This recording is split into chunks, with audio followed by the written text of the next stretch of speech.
다들 잘 지내고 계신가요? 그렇다고 대답은 하지만 꼭 그렇다고 말하기는 어려운 그런 상황이시리라 생각합니다. 코로나 사태가 지속되면서 저런 일들로 인해서 스트레스가 가중되고 그래서 종종 인내심의 한계에 이르기도 하는 그러한 상황인 것 같습니다. 불안하고 걱정되고 우울하고 무력하기도 하고 가슴이 두근거리며 초조하기도 하고 옆에 있는 사람이 귀찮고 짜증이 나기도 하고 별것 아닌 일로 벌컥 화가 나기도 하고 무거운 절망감이 가슴을 짓누르기도 합니다. 나만 그런 것이 아니라 요즘은 다들 그렇습니다. 그러므로 이럴 때일수록 더욱 서로를 돌아보며 서로의 마음을 헤아려 서로 격려하면서 함께 이겨내면 좋겠습니다. 다 같이 옆 사람에게 인사 한마디 합시다. 너도 많이 힘들지? 문자적으로 따라하지 마시고 상대에 따라서 적절하게 바꾸어서 인사하시기 바랍니다. 다시 한번 인사하시는데요. 너도 많이 힘들지? 나도 많이 힘들다. 그래도 우리 마음을 모아서 잘 이겨내보자. 다 같이 인사하시겠습니다. 너도 많이 힘들지? 나도 많이 힘들다. 그래도 우리 마음을 모아서 잘 이겨내보자. 오늘의 본문인 마태복음 7장 12절이 이런 상황에서 우리에게 더 의미심장하게 다가옵니다. 다 같이 읽어보겠습니다. 마태복음 7장 12절입니다. 그러므로 너희는 무엇이든지 남에게 대접을 받고자 하는 대로 너희도 남을 대접하여라. 이것이 율법과 예언서의 본뜻이다. 우리 모두에게 위로가 필요한 때입니다. 그래서 이럴 때 우리는 다른 사람들이 나의 사정을 이해해 주고 나를 배려해 주기를 기대하게 됩니다. 그런데 나에게 필요한 것은 다른 사람에게도 필요한 것입니다. 나에게 위로와 격려가 필요하다는 것은 옆에 있는 가족과 이웃에게도 위로와 격려가 필요하다는 뜻입니다. 그러므로 내가 받기 원하는 그것을 다른 사람들에게 주실 수 있기를 바랍니다. 이렇게 받기보다 주기에 힘씀으로써 우리가 어려움을 함께 이겨내고 이 위기의 때를 함께 벗어날 수 있을 것입니다. 이것은 내가 먼저 준 후에 똑같은 것을 받기를 기대하는 조건적인 행동을 말하는 것은 아닙니다. 다른 사람의 입장에서 생각해 보는 것이 이웃사랑의 출발점이 될 수 있음을 가르쳐 주시는 것입니다. 우리가 산상수훈을 함께 읽어오는 가운데 벌써 결론에 이르렀습니다. 산상수훈의 결론은 7장 12절부터 끝까지 29절까지입니다.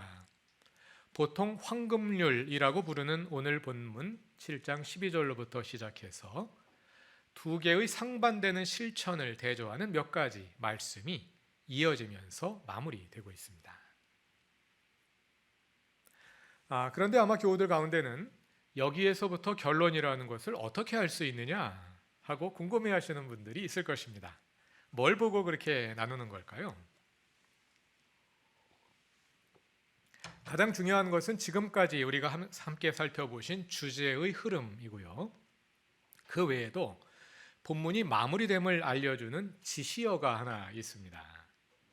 본문을 잘 살펴보시면 끄트머리에 율법과 예언서라는 말이 나오죠. 이 말이 본론의 첫 절인 5장 17절과 함께 수미상관을 이루고 있습니다. 다 같이 5장 17절을 찾아서 읽어보겠습니다. 산상수훈의 서론이 5장 1절부터 16절까지고 5장 17절부터 본론이 시작됩니다. 그러니까 본론의 첫 절입니다. 다 같이 읽어보겠습니다. 내가 율법이나 예언자들의 말을 폐하러 온 줄로 생각하지 말아라. 폐하러 온 것이 아니라 완성하러 왔다. 동일한 헬라어구인데요. 5장 17절에서는 율법과 예언자들의 말 이렇게 번역했고 7장 12절에서는 율법과 예언서의 본뜻 이렇게 옮겼습니다. 번역은 다릅니다만 동일한 헬라어구입니다. 직역하면 율법과 예언자들입니다. 이것은 구약 성경의 율법서와 예언서를 가리키는 표현입니다. 그 당시 유대인들은 율법서와 예언서 이 책들을 가리킬 때 율법과 예언자들 이렇게 불렀습니다. 예수님 당시 구약 성경에는 율법서와 예언서만 있고 아직 성문서는 없었습니다. 그러므로 율법서와 예언서는 그 당시 유대인들이 가지고 있었던 성경 전체였습니다. 그래서 이 말을 곧 구약 성경이라는 뜻으로 바꾸어 읽을 수도 있고 또 유대교 전통 전체를 대표하는 그런 의미로 읽을 수도 있습니다.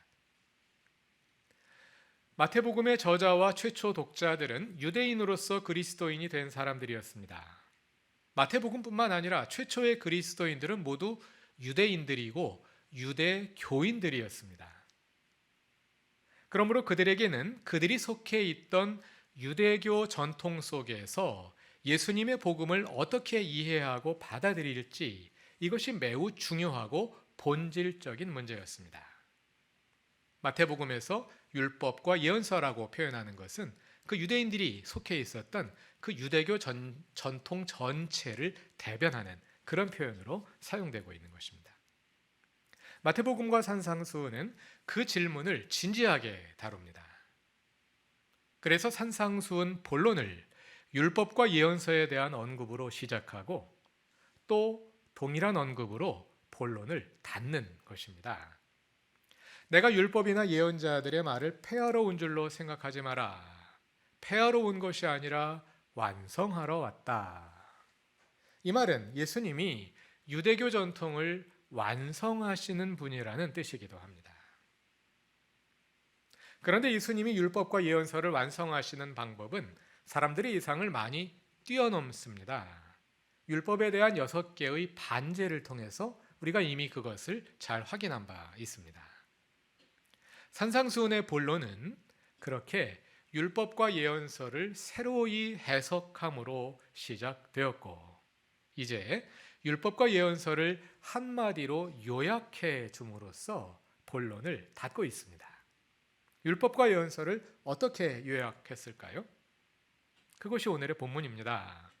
그러므로 너희는 무엇이든지 남에게 대접을 받고자 하는 대로 너희도 남을 대접하여라. 이것이 율법과 예언서의 본뜻이다. 본문은 이렇게 산상수훈의 본론을 마무리하며 결론을 여는 역할을 하고 있는데요. 이렇게 본문의 문맥상 위치를 파악하고 나니 한 가지 의아한 것이 있습니다. 지금까지 함께 살펴본 산상수훈의 본론에서 예수님은 영성과 윤리를 종합하는 심오한 가르침을 주셨습니다. 거기에는 우리의 마음을 하늘에 두고 자신을 깊이 성찰하며 이 땅에 하나님의 주 되심을 이루어가는 사람, 원수까지 사랑하는 완전한 사람, 하나님과 완전한 관계를 이룬 사람의 모습이 담겨 있었습니다. 우리가 어떻게 살아야 합니까? 하고 물을 때 예수님은 하나님을 믿어라 하시며 선문답 같은 답을 주시기도 했습니다. 그렇게 심오한 가르침을 종합하는 결론이라면 그 모든 통찰을 한마디에 담아내는 정말 심오한 말씀이 나와야 하지 않을까요? 그런데 그 결론으로 나온 오늘의 본문은 비록 황금요리라고 불리는 위대한 가르침이지만 우리의 기대에 비추어 보자면 너무 평범하고 상식적인 내용입니다. 사실 황금률은 성경에만 나오는 것이 아닙니다. 역사상 황금률을 가장 먼저 가르친 사람들은 주전 5세기의 소피스트들이었다고 합니다. 그리고 비슷한 시기에 중국의 공자도 내가 원하지 않는 바를 남에게 행하지 말라. 황금률을 부정적으로 표현한 거죠. 그런 가르침을 이미 비슷한 시기에 주었습니다. 예수님 당시 유대교의 교사였던 힐렐도 비슷한 말을 했습니다. 우리나라에도 역지사지라는 말이 있지요. 입장을 바꾸어 놓고 생각해봐라. 그것도 황금률과 비슷한 의미를 담고 있는 말이라 할 수 있겠습니다. 이처럼 황금률은 예수님이 처음 말씀하신 기독교의 특수한 가르침이 아니라 동서양을 막론하고 여러 종교를 통해서 오래전부터 지혜의 스승들에 의해 설파되어 온 보편적인 교훈입니다. 다시 말해서 교회 안 다니는 사람도 누구나 알고 있는 상식적인 가르침입니다. 그런데 산상수훈의 이 중요한 대목에 왜 이 말씀이 놓여 있는 걸까요?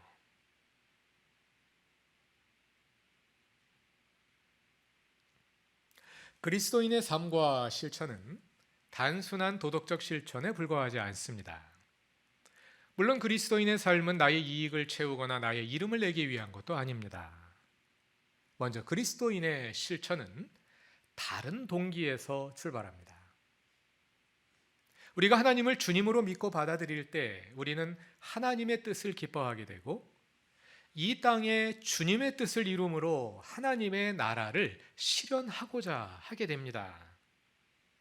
그래서 그리스도인의 삶은 거룩한 것입니다.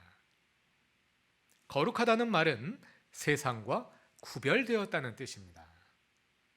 비록 이 세상에 살지만 이 세상에 속하지 않고 하늘의 동기와 목표를 따라 살아가는 것이 그리스도인의 삶입니다. 뿐만 아니라 그리스도인의 삶은 그 능력의 출처가 다릅니다. 하나님으로부터 오는 능력으로 하나님의 은혜로 살아가는 것이 그리스도인의 삶입니다. 사람의 도덕적 능력에는 한계가 있습니다. 그리고 그 능력은 사람에 따라 다릅니다. 어떤 성품을 가지고 태어났느냐에 따라 도덕성에서 차이를 보이기도 하고 어떤 환경에서 자라났느냐에 따라서 또 차이를 보입니다. 또 그 사람이 어떤 사회 경제적 여건에 있느냐에 따라 도덕적 행위가 달라지기도 합니다. 삶에 여유가 있을 때는 다른 사람을 배려하고 비교적 도덕적으로 행동하던 사람이 여유가 없어지고 삶이 힘들어지면 이기적으로 바뀌고 비도덕적인 행동에 빠져들기도 합니다. 그러나 그리스도인의 삶은 단지 그 사람의 성품과 사회적 환경을 통해 조성된 도덕성에만 의지하지 않습니다. 그러한 한계를 넘어서는 것이 그리스도인의 실천입니다. 우리의 삶을 이끄시는 하나님으로부터 오는 지혜와 사랑과 능력으로 살아가는 것입니다. 이렇게 그리스도인의 삶은 그 동기와 능력에서 구별되기 때문에 거룩합니다. 그러나 동기와 능력이 다를지라도 그로부터 나타나는 삶의 모습은 보편적이고 상식적인 것입니다. 그리스도인의 삶이란 특별한 것이 아닙니다. 지구인이 아니라 외계인의 삶의 방식으로 살아가는 것이 아닙니다. 가장 상식적인 것이 가장 그리스도인다운 것입니다. 가장 시민답게 행동하는 것이 가장 그리스도인다운 삶입니다. 왜냐하면 우리는 이 땅에 살기 때문입니다. 우리는 하늘의 시민으로서 하늘을 바라보며 하늘로부터 오는 지혜와 능력으로 살아가지만 그 삶이 이루어지는 것은 이 땅입니다. 그래서 그리스도인의 삶은 상식적이고 보편적이고 시민적인 것입니다. 우리가 이 땅에서 그리스도인으로 살아가기 위해서는 하나님 나라의 복음이 세속의 언어로 번역되어야 합니다.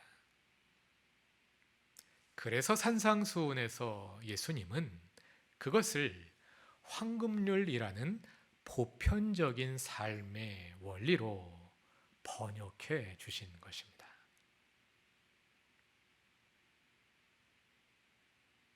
코로나19 사태가 장기화되면서 많은 교회들이 어떻게 처신해야 할지 원칙을 세우지 못해 혼란이 일어나고 있습니다. 소수에 불과합니다만 주일 예배를 온라인으로 대체하는 것을 세상에 굴복하는 것으로 오해하는 분들도 있습니다. 그러나 그리스도인들이 특별한 것을 행하려고 하다가 보편적인 것을 놓치면 안 됩니다. 이러한 상황에서 우리가 예수님의 황금률로부터 배울 수 있다고 생각됩니다.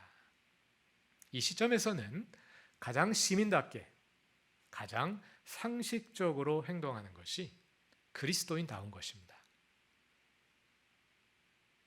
이럴 때는 교회의 입장에서만 생각하지 않고 교회 밖에 있는 사람들의 입장에서 역지사지 해보는 것이 좋겠습니다. 너희가 무엇이든지 남에게 대접을 받고자 하는 대로 너희도 남을 대접하여라. 이것은 보편적인 가르침입니다. 그러나 모든 사람이 실천하고 있는 것은 아닙니다. 모든 사람이 동의하는 것도 아닙니다. 내가 왜 그래야 해? 하고 반발하는 사람도 있을 것입니다. 또 그렇게 해야 한다고 생각하더라도 실제로 그렇게 하기는 어렵습니다. 왜냐하면 황금률은 사람의 이기적인 본성에 역행하는 사랑의 계명이기 때문입니다. 그래서 이 가르침은 보편적이지만 결코 보편적이지 않습니다.